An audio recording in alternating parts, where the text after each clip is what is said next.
ఎప్పుడైనా సరే నిమ్మకాయ పులిహోర మీ చేత్తో ఎదుటి వాళ్ళకి పంచిపెడితే డబ్బుపరమైన కష్టాలన్నీ తొలగిపోతాయి.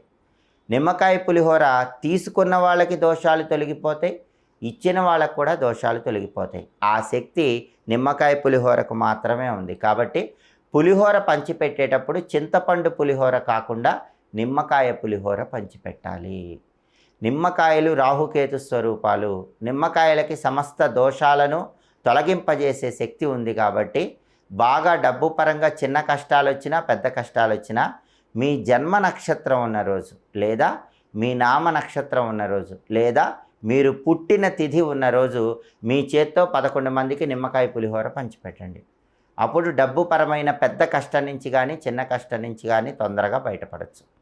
అలాగే డబ్బు పరంగా ఒక కష్టం వచ్చినప్పుడు ముష్ట ముద్ర అని ఒక ముద్ర ఉంటుంది. ఆ ముద్ర ఏంటంటే మీ కుడి చేయి